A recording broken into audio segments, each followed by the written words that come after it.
Hello প্রিয় দর্শক, সকলকে স্বাগত Shiva online and CSC press YouTube চ্যানেলে। তোমরা আজকে থাম্বনেল দেখে বুঝতে পেরেছো আজকে কি নিয়ে তোমাদের ভিডিও রয়েছে। আজকের ভিডিও অত্যন্ত গুরুত্বপূর্ণ। তোমরা সকলেই জানো এসআইআর এবং নাগরিকত্বের জন্য একটি বড় আপডেট ভারত সরকার পশ্চিমবঙ্গ সরকারের মধ্যে রয়েছে। সেটা এখনও প্রকাশিত হয়নি, কিন্তু হতেও পারে এরকম সম্ভাবনা একটা রয়েছে। সেই জন্য জন্ম সার্টিফিকেট প্রত্যেকের প্রয়োজন। যে কোনো কিছু করার ক্ষেত্রেই তোমরা দেখতে পাচ্ছ, তুমি যদি এখন ভোটার কার্ড সংশোধন করতে যাও তাহলে তোমার জন্ম সার্টিফিকেট নইলে school certificate, date of birth প্রুফের ক্ষেত্রে কিন্তু তোমার দেখতে চাইছে। তাহলে তোমার date of birth proof, school সার্টিফিকেটে অনেকের ভুল রয়েছে। ডেট অফ বার্থ সার্টিফিকেট কীভাবে তুমি সঠিকটা বানাতে পারবে, কীভাবে বানিয়ে নিবে। অনেকে হয়তো সার্টিফিকেট নেই, 0 থেকে 100 বছর পর্যন্ত যে কোনো কারো সার্টিফিকেট তোমরা বানাতে পারবে। আমার সমস্ত ফর্মুলা আমি তোমাদের শেয়ার করব, যে আমি কিভাবে সিটিজেন সার্ভিসকে জন্ম সার্টিফিকেট বানিয়ে দিই, সেটা আমি তোমাদের সকলের মাঝে শেয়ার করতে চলেছি। তোমরা অবশ্যই শুরু থেকে শেষ পর্যন্ত আমার ভিডিওটি দেখবে এবং যদি তোমাদের ভিডিওটি কাজে আসে অবশ্যই ভিডিওতে একটি কমেন্ট করবে এবং আমার চ্যানেলটি সাবস্ক্রাইব করবে। ভিডিওর শুরুতেই বলি, জন্ম সার্টিফিকেট শুধু নাগরিকত্বের প্রমাণ না, তোমার ডকুমেন্টসের কাজে দিবে। তো জন্ম সার্টিফিকেট করতে তোমাকে অবশ্যই হবে। ধরে নাও তোমার আধার কার্ড ভুল রয়েছে, তাহলে তোমার কি প্রয়োজন? তাহলে তোমার আধার কার্ডে ডেট অফ বার্থ যদি ভুল থাকে তাহলে তোমাকে ডেট অফ বার্থ কারেকশানের জন্য তোমার প্রথমে বার্থ সার্টিফিকেট, জন্ম সার্টিফিকেট প্রয়োজন। পশ্চিমবঙ্গ সরকার 2023 সালে একটি পোর্টাল লঞ্চ করেছে, যার নাম জন্ম মৃত্যু তথ্য পোর্টাল। জন্ম মৃত্যু তথ্য পোর্টালে 0 থেকে 100 বছর পর্যন্ত যে কোনো কারো জন্ম সার্টিফিকেট তোমরা করতে পারবে।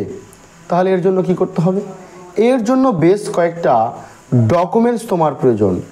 ধরে নাও জন্ম সার্টিফিকেট তোমার রয়েছে কিন্তু সংশোধন করতে চাও। সংশোধন করার ক্ষেত্রে অনলাইনেই তোমাকে করতে হবে। তো আমি জন্ম সার্টিফিকেট অনলাইনে কিভাবে সংশোধন করব সেটা আমরা প্রথমে জানব, নতুনটা আমরা পরের ধাপে জানছি। জন্ম সার্টিফিকেট যদি আমি সংশোধন করতে চাই, প্রথমত আমাকে একটি কোর্ট এফিডেভিটের প্রয়োজন এবং সেটি এক্সিকিউটিভও নয়, নন জুডিশিয়ালও নয়, ফার্স্ট ক্লাস ম্যাজিস্ট্রেটের তোমার প্রয়োজন। যদি তোমার নামের বানান ভুল থাকে সেটি তুমি সংশোধন করতে পারবে ফার্স্ট ক্লাস জুডিশিয়াল ম্যাজিস্ট্রেট দিয়ে। তোমাকে অ্যাপ্লাই করতে হবে জন্ম মৃত্যু তথ্য পোর্টালে। সেম প্রসেসে তুমি সার্টিফিকেটের বাবার নাম, মায়ের নাম, মেল ফিমেল অর্থাৎ লিঙ্গ ভুল থাকলে, ঠিকানা পরিবর্তন অর্থাৎ তোমার বার্থ অফ প্লেস চেঞ্জ করা যাবে না। তোমার জন্মের স্থানটা কোনো অফিস থেকে তোমাকে চেঞ্জ করে দিতে পারবে না। অন্যান্য ছোটোখাটো ডিটেলস যদি তোমার ভুল থাকে তাহলে তুমি সংশোধন করতে পারবে। তাহলে সর্বক্ষেত্রে তোমার কিন্তু একটি ডকুমেন্টস প্রয়োজন, বাবা মায়ের আধার কার্ড এবং judicial first class magistrate court affidavit, এইটা তোমাদের প্রয়োজন। নতুনের ক্ষেত্রে কারা কারা জন্ম সার্টিফিকেট বানাতে পারবে?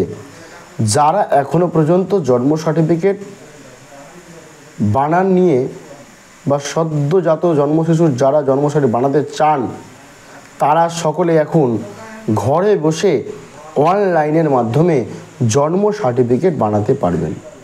এক্ষেত্রে পশ্চিমবঙ্গ সরকারের ওয়েবসাইট আমি তোমাদের আগেই শেয়ার করেছি, জন্ম মৃত্যু তথ্য পোর্টাল। সেই পোর্টালে গিয়ে তোমরা সার্টিফিকেটের জন্য আবেদন করতে পারবে। অনলাইন সংশোধনের ক্ষেত্রেও যা, নতুনের ক্ষেত্রেও তা, তোমাকে একটি কোর্ট এফিডেভিট করতে হবে এবং তুমি যদি নতুন সার্টিফিকেট করতে চাও তাহলে সর্বপ্রথম তোমাকে নতুনের ক্ষেত্রে তোমাকে একটা এসডিও পারমিশন লাগবে বার্থ সার্টিফিকেটের।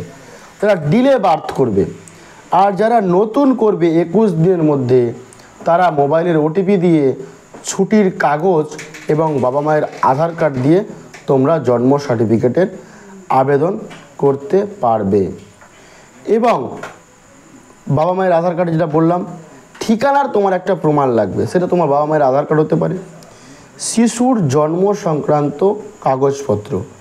যদি নতুন করে সদ্যজাত শিশুর সার্টিফিকেট বানাতে চান তাহলে হাসপাতালের ডিসচার্জ সার্টিফিকেটটা অত্যন্ত জরুরি।